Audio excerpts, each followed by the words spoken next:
Cuando empezó la pandemia, todos veíamos en los medios de comunicación la cantidad de infectados día a día en cada país del mundo y surgía la cuestión de cuántos va a haber mañana, cuántos va a haber dentro de una semana, dentro de un mes.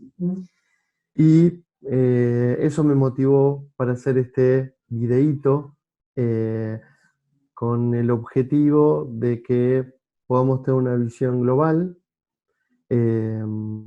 Me encantaría que digamos, los que lo vean tengan ganas de investigar o repensar por sus propios eh, medios, intelectualmente, el tema numérico.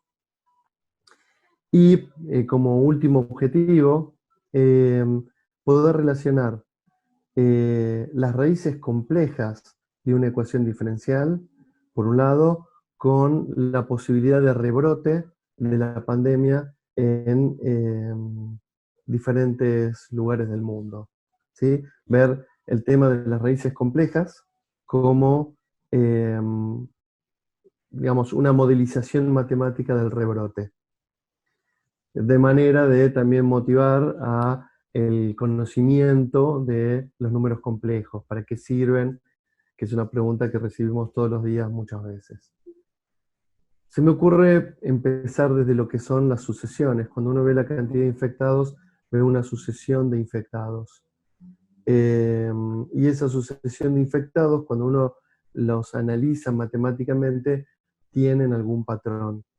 Yo recomiendo a los que empiecen a ver matemática por primera vez que intenten, eh, a partir de una serie de valores, eh, poder hallar el siguiente, ¿sí? El siguiente no tiene por qué ser único, no tiene por qué ser un número, no tiene por qué existir, y no hay nada que nos obligue a que exista un valor.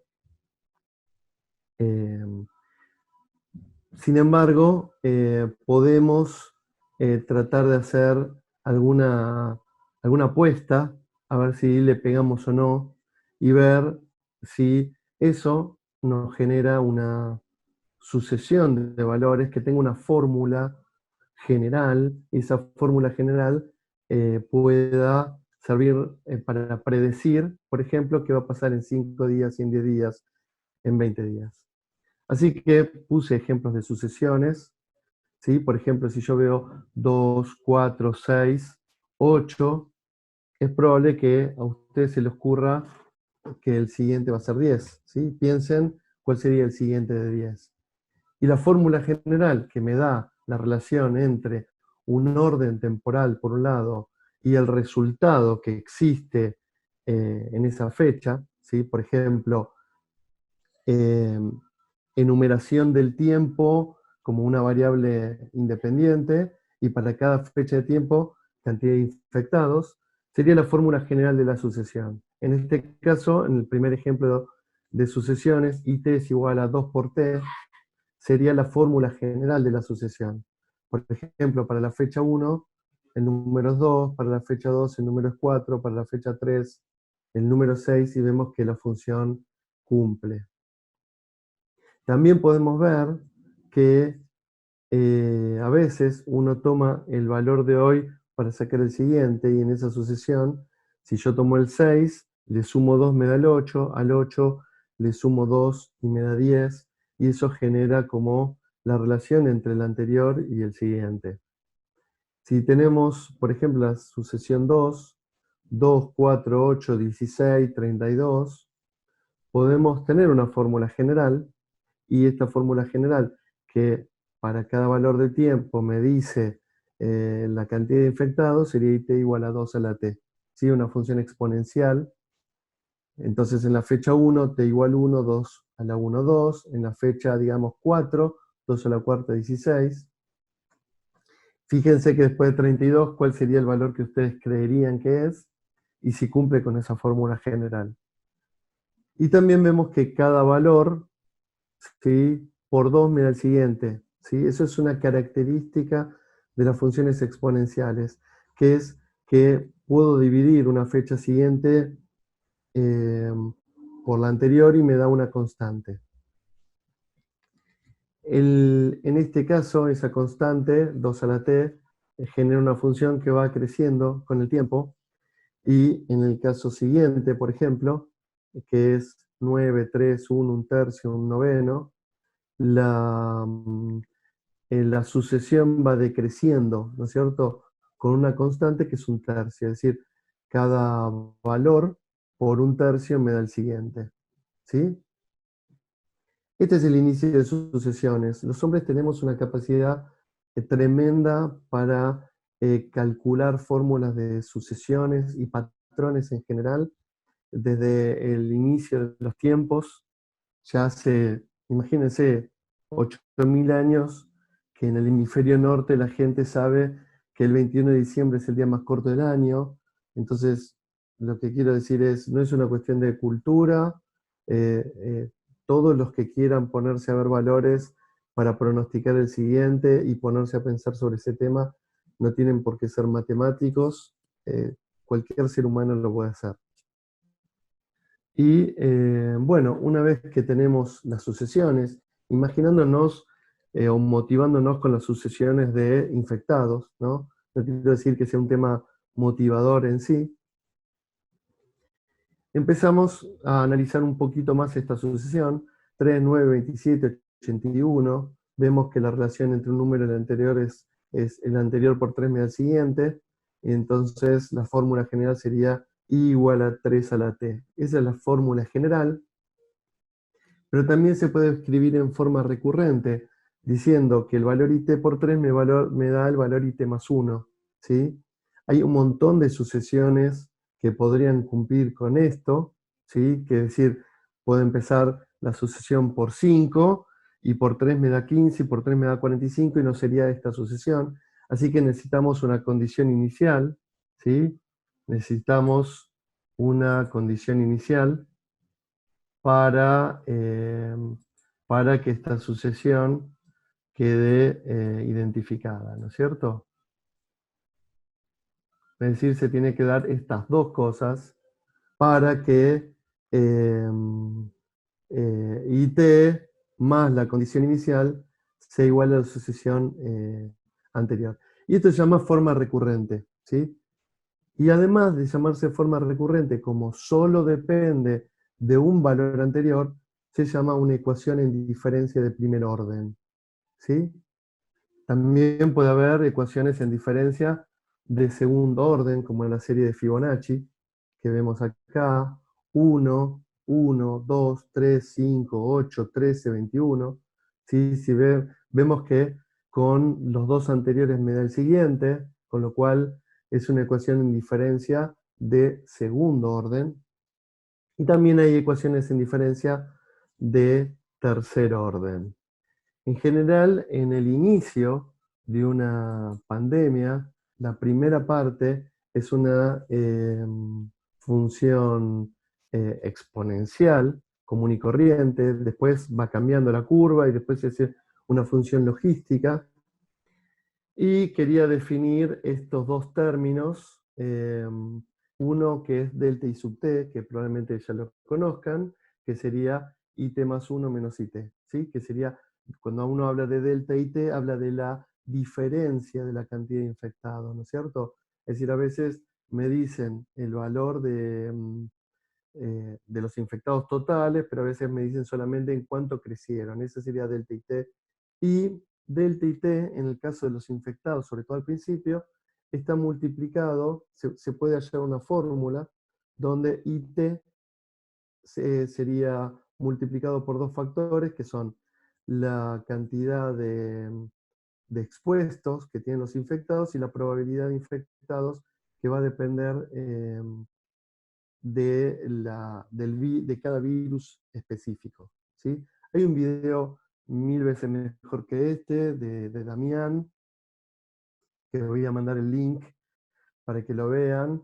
Eh, y bueno, espero que al ver 3 o 4 links uno pueda armarse un pantallazo general del tema y muestra por qué esto es lo mismo que una función exponencial. Y después vamos a ver otros que muestran por qué esa función exponencial no puede darse de manera indefinida, ¿sí?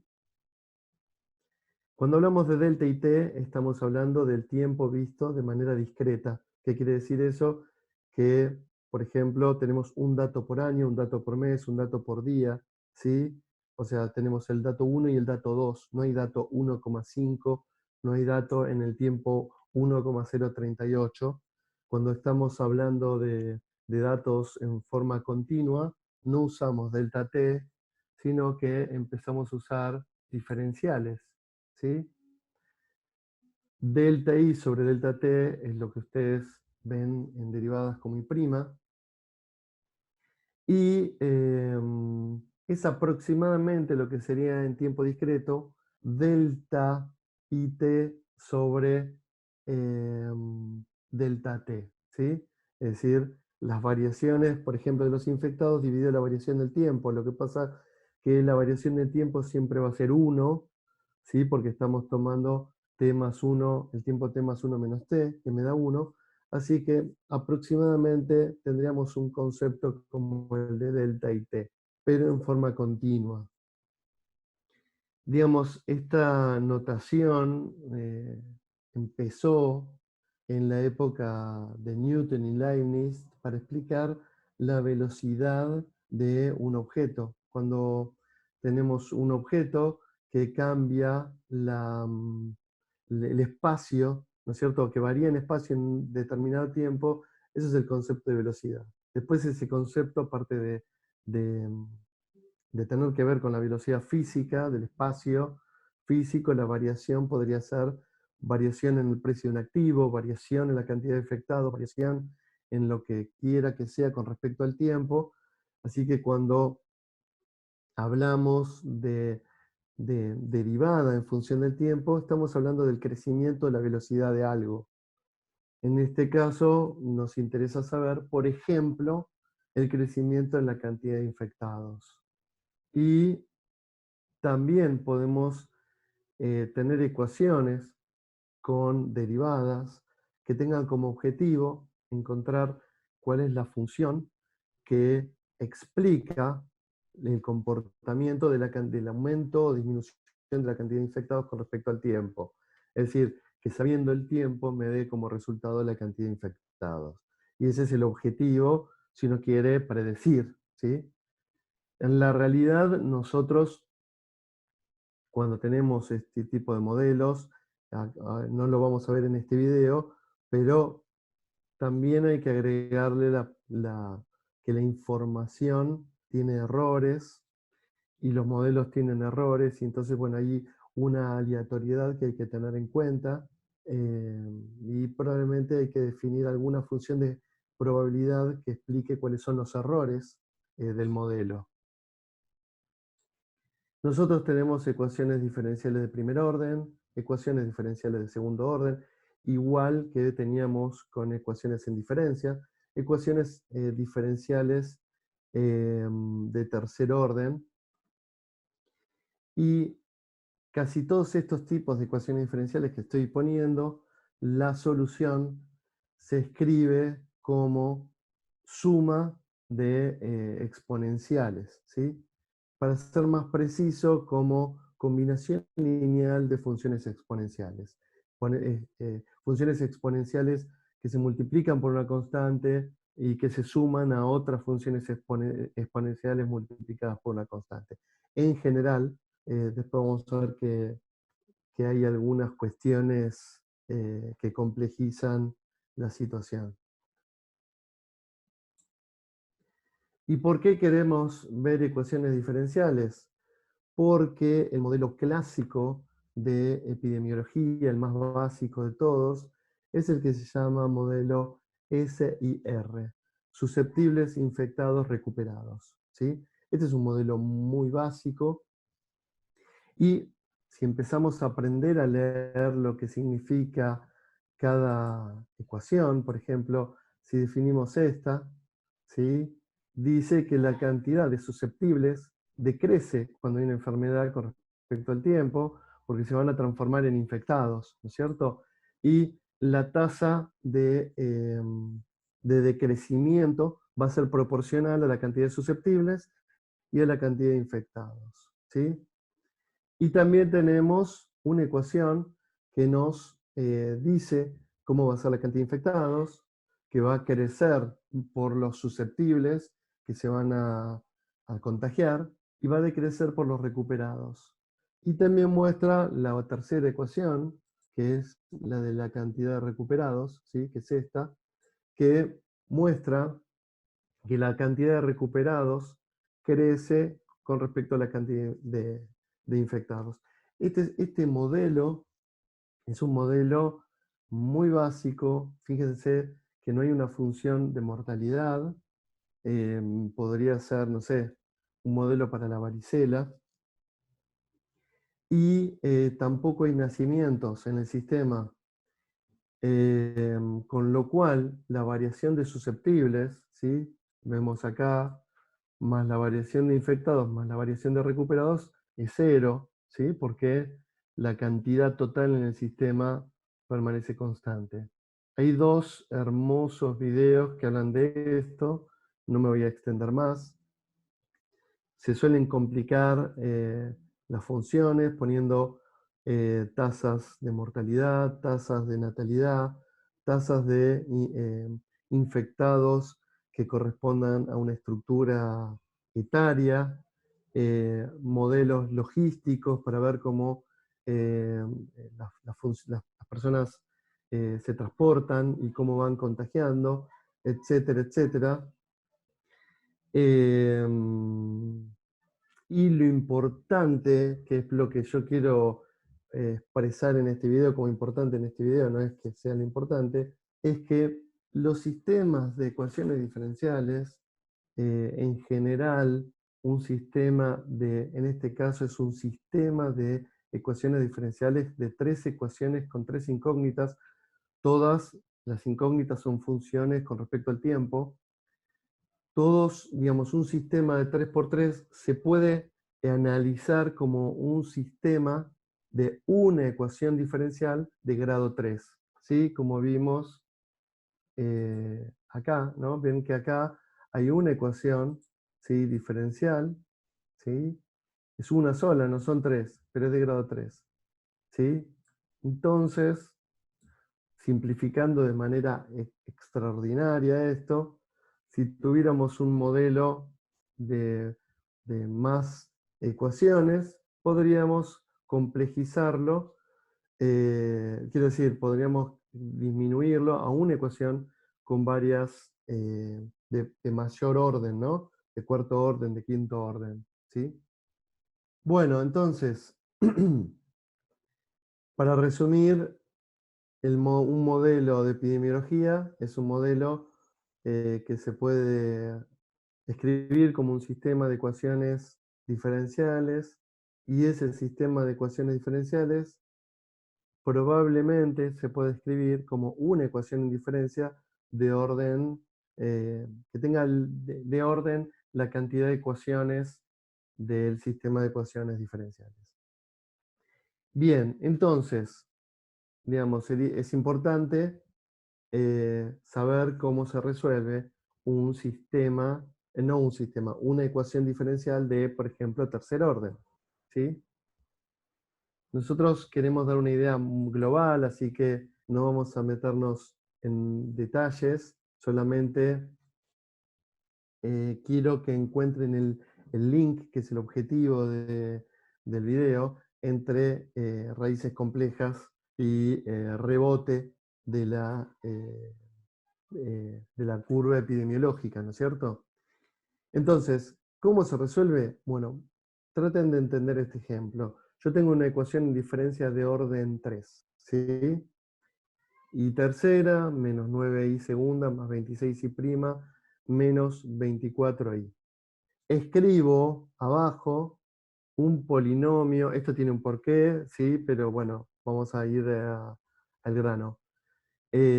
Abajo voy a escribir un polinomio de grado 3 que tenga los mismos coeficientes que la ecuación diferencial, ¿sí? X a la tercera, menos 9i cuadrado, más 26i, menos 24 igual a 0. Ese polinomio tiene 3 raíces, ¿sí? Que las vamos a poner ya calculadas, 2, 3 y 4. Fíjense, reemplacen las raíces en el polinomio y van a comprobar que me da igual a 0. Y entonces la solución de la ecuación diferencial va a ser una constante por e a la una de las raíces, más otra constante por e a la otra raíz. ¿Sí? Ven que acá yo tengo un 2 y este 2 está acá. ¿Sí? Tengo un 3 y este 3 está acá. Y tengo otra raíz que es 4 y esa raíz está acá. ¿Sí?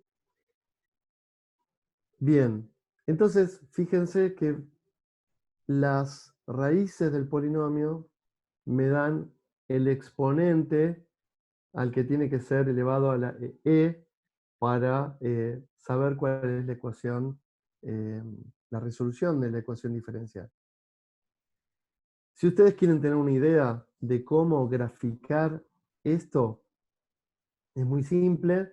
Pueden ponerlo en el GeoGebra con algunas constantes en especial, y para cada una de las constantes que se determinan con las condiciones iniciales, que ahora no nos importan, eh, para cada una de las constantes pongan un valor y pueden graficarlo en el GeoGebra, que es muy fácil. Yo recomiendo escribir esta ecuación diferencial, ¿sí? En el Wolfram Alpha, que es bastante sencillo, ¿sí? Y les va a dar la respuesta y la gráfica, ¿sí? Si ustedes me permiten que lo hago rápidamente, eh, yo lo que haría es buscar en el Google cómo resolver ecuaciones diferenciales con Wolfram Alpha. Te aparece esta página y acá completo la ecuación diferencial que yo quiero poner. La escribo normalmente, acá con los apóstrofes, pongo resolver y Wolfram Alpha me resuelve la ecuación diferencial. Si yo quiero graficarla y mostrar la resolución,